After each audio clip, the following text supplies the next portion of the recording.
Oh man, you made it. Daniel Naylor, how the devil are you? I'm good, thanks, Adam. How are you? I'm fine. I've just realised I've never called you by your full name, but the reason we're doing so is because we're talking about the very serious Need for Speed, which is weird in itself because it's just called Need for Speed, even though it's not the first Need for Speed. Need for Speed 2015, Dan, we've both played it, but you've played a lot more. Talk to me, please, about it. I have. Well, this is the most recent reboot of the Need for Speed series. Let's call it that. And which, just for the record, doesn't make any sense because it's not the first one on the new gen. If it was, then it makes sense. Was there one on the new gen? Rivals. Oh god, yeah. I've forgotten about that. There's so many, and they're all forgettable. Yeah. But what EA seem to have done this time around is they seem to have actually forgotten the most recent ones, which is a good thing because a lot of them weren't really good, and they've gone back to when the series was at its height in the early 90s. Early noughties even, sorry. Where you had all the car customization, all the underground. You know, you've seen the Fast and Furious films. This is it's kind of like, it's based on them, isn't it? Really. Do you know, this year more than ever, I felt that way. Like they kind of had a go at that with Need for Speed: The Run, which was absolutely dreadful. I forgot about that one. Yeah. Yeah, but this has got full FMV and stuff, you know. Yeah, it does. It's got proper FMV like cutscenes, and you know what? They're not terrible. They're really not terrible. I didn't care about it. I didn't particularly care about the story, but then, you know, there's not exactly loads of story. It's kind of they just go out and race. It's not like there's any big drama. You know, rival gangs and stuff maybe, but does it get better? Because I've only played like the opening hour, and there's a lot of fist bumping going on from a guy. To be honest, after the opening couple of hours, the amount of FMV does drop down quite a lot. God. But it's replaced by, unfortunately, phone calls, and you can't go 2 minutes without someone ringing you on the phone when you're in your car, and you tap just L1 just to answer the phone. That sounds like GTA 4. It's worse than GTA 4. That was quite bad. Oh god, yeah. No, this is annoying and awful, and it can happen in the middle of races, it can happen after races, but it also happens when you first log in after being away for a while. So the 4 main guys that are that you're kind of hanging with for the night, they will all ring you in turn every time you start the game up. And you don't have to answer, to be fair, but they'll keep ringing if you don't. And if you don't immediately go and do the thing they're calling you to go and do, they'll ring you to remind you about it in a couple of minutes' time. But they're each doing that. Now, that would be okay if maybe every mission was a story mission, but there's just races on street corners. You just put to a street corner, tap a button, and start, a lot like Burnout Paradise did.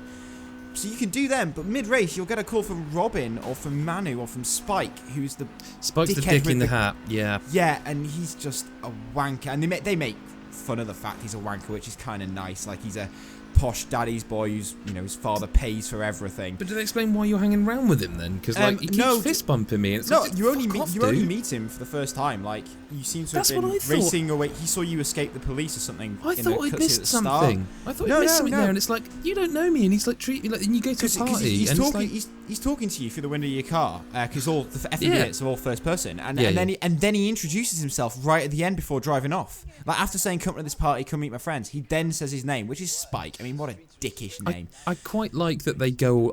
I'm not a big fan of FMV unless it's like knowingly bad. Like it's purposely. But I will say they go all the way because there's a scene real early on where you go off to a diner, and like I saw like they put the cups down. And for a minute I thought they've fucked up here because there's only 4 cups and there's 5 of us, and then your guy literally drinks from his cup and he lifts it up to his face and they it's definitely very go well all the done. way, And don't they? the bit in the garage is quite cool because there's a lot of cutscenes in the garage where you store your cars. You mean and the bit where you see the woman who's wearing like oversized dungarees and it's like, hey, we've got a woman who's a mechanic, guys. Look at this. Yeah, that is a bit, But you know, it's all right. They're all kind of cool. The acting's not the best, but what do you expect from FMV games? I thought it was all right. I mean, I'm conscious worse. We're talking just about the FMV, which is kind of not even part of the game. Like, it's a good-looking game and it sounds good, I think. But the much has been spoken about the fact that there's like multiple handling models, and I'm not convinced. So you can customize your car, the looks, and under the hood for like performance boosts, but also sliders, which kind of jerry-rig like things like tire pressure and stuff like that. And you can adjust these minutely, and they'll affect the performance from kind of a drift to a grip sliding scale shown at the top. But you can also manually just do it if you don't want to go into and tweak every single setting. So are we talking levels of Forza or GT customization within an arcade racer. It's not like that. It's not like that because the performance upgrades don't do much. To be fair. But you said about you can really adjust minor things. You can really adjust things like tire pressure. It's not like Project Cars where you can adjust each individual tire pressure. Yeah. It's just 5 choices and you pick one of the 5.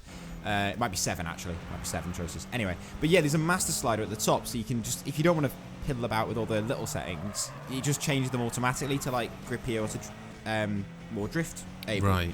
The thing is, I found that anything in the middle of the 2 outside ones, either full drift or full grip, was kind of pointless. Because full grip is brilliant for the point-to-point races that are in the game. Whether they're, not necessarily point-to-point, but around circuits and stuff. Just straight racing, things like that. And maybe one in, so you can kick the back end out a little bit in corners and stuff like that. But and then full drift for the drift events is obviously needed to get around the corner sideways and rack up all the points and things. But anything in the middle didn't seem to offer much more control and actually just seemed massively inconsistent. Even the full drift is quite inconsistent. You're watching the video, you might see sometimes you'll get a tank slapper on where the car will look like it's just swaying from side to side and I'm overcompensating each time, but you just can't get it back once you lose it. Right. And I don't know, it just ruins it a little bit. It was consistently drifty. If you just knew you could just press you'd brake into a corner and you'd go sideways and you could come out of it, that would be amazing. That'd be really fun, just like Burnout. But it doesn't ever quite get that consistency. It's almost like too much hard work for an arcade racer. Right. If that makes sense. It definitely makes sense. I mean, I found it. I haven't played as much as you, but I found it quite weird early on. I was going around I was playing almost like Ridge Racer. I drifted around a corner, and it kind of worked. And I actually immediately thought this handling's cool. And then suddenly it did this really weird. It just kind of snapped onto the track. I didn't feel like I'd controlled it, and I couldn't work out why it had done it.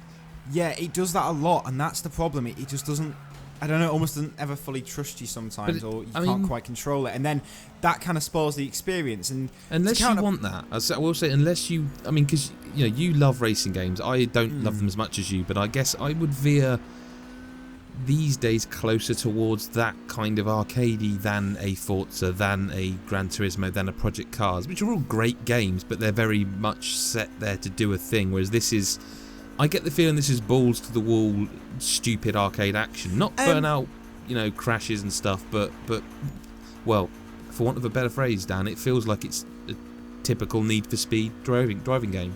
Yeah, I guess in a lot of ways it is. The handling's not bad. There's definitely fun to be had. You can have a lot of fun drifting around corners and stuff, but it kind of makes you work harder than an arcade game should for this kind of thing. Right. Really? And maybe they're going for something that's maybe not as arcadey, perhaps, but everything else about the game makes it feel arcadey. Yeah.